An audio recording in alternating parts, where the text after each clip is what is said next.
Welcome back. This is Naz doing a video for, again, a review. Yeah, this series I just finished recently, and because of the fact that I enjoyed it so much and the impact that it had on me, I decided to stare into the void of space and bring you this message that is heartwarming. Who cares about that stuff? Anyhow, so we get into this. The premise is about, or the series is about Kenshiro Imamura. So if anyone wants to read that, but Kenshiro Imamura at the beginning of the series is he looks like a delinquent. He's not a delinquent. Has that long hair. So perception. They say don't judge a book by its cover, but he is judged by his look, and he doesn't mind. I think he likes that. He wants people to stay clear of him, so he pretends the part or buys into the assumption that other people made about him, and that's how the series begins. And he's graduating. You know, it's 2014. The setting is 2014. Graduating, but in that time, you know, that high school days, he hasn't done anything. He just coasted through life, and that is the start. And so there's a time travel aspect. There's an incident that happens, takes him back in time to the beginning of his high school, so back to 2011, and from there he decides to, well, not decide, but he encounters this lady here, Usami, yeah, who's the captain of the Udon club. And he was, you know, from recollection, for the first time, he was really inspired by her performance. She does a lone performance of an Udon, and that is kind of the beginning of this story, where he's trying to make sure that he doesn't really relive or do things the same and end up in the same. I mean, he already knows what he's done, his abandonment, his detachment from society, or coasting through life, what he got him. He knows the outcome, so he wants to do things differently. Even though he's a pessimist, he's a person that can handle stress, very eccentric, and all that jazz. Dun dun dun.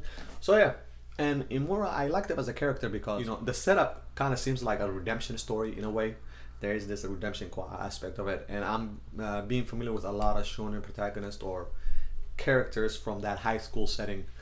You know, we're trained as readers to kind of think a certain way, so I like that this character did not follow that, you know, prototype. He was a very different character.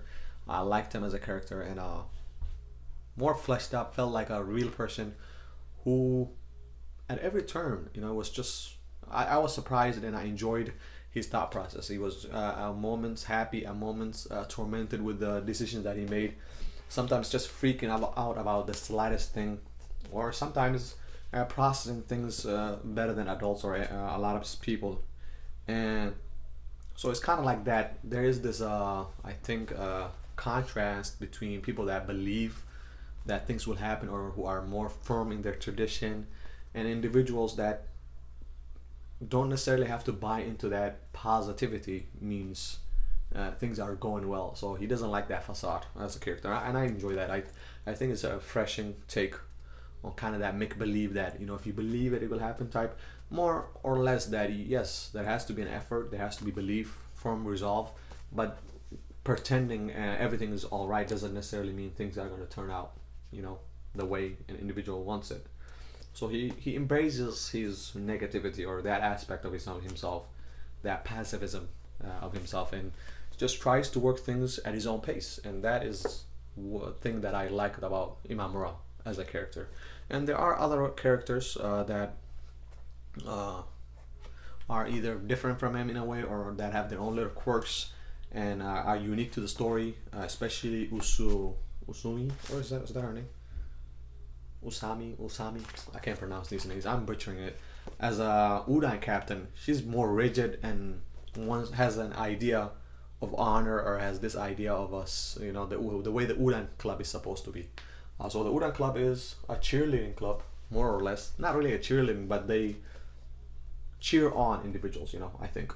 So they cheer on the cheerleading club, and that's how cheering, or how deep to the core they take whatever it is they're doing. There is some romance in here, a little bit of harem going on in a sense, but I think it's more of an analytical on the harem genre. Yeah, I'm actually laughing thinking about it. So yeah, and look at this cover.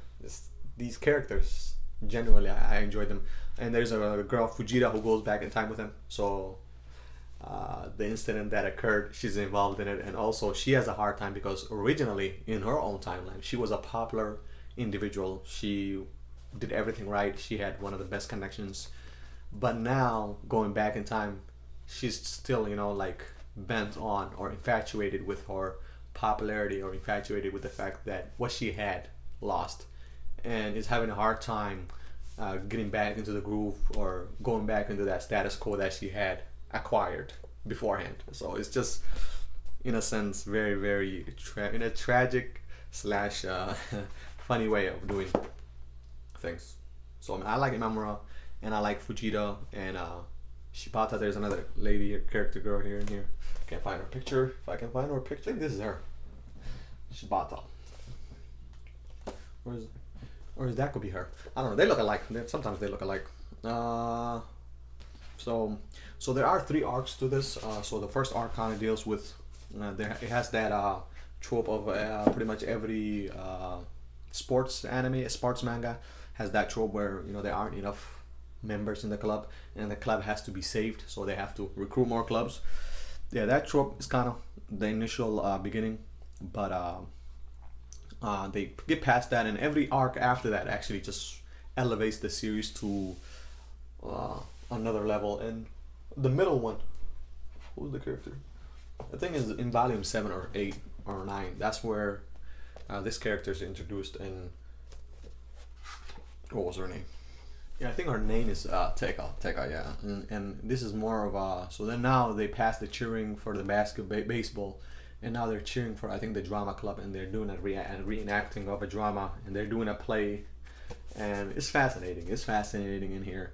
And I like the transformation of this character, how they bring her out of this gloomy looking individual into somebody that is has more of a self-confidence and understands their self-worth. So their involvement also brings this other character here, Hiro, who's more of an individual that also is full of himself in a way, but he has to come to terms with the fact.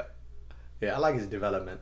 So I'm giggling with all this. I enjoyed the series. I mean, some of the time traveling aspect, pessimism, and versus optimism, and just in general, a good feel, a healthy dose of reality. That's what it is. It's a healthy dose of reality, and not in a negative way or in a positive way. It's just things are more emphasis on relationships and connections. And so that is what I got from this. Again, by Mitsurou. Only 12 volumes, short and sweet. Yep.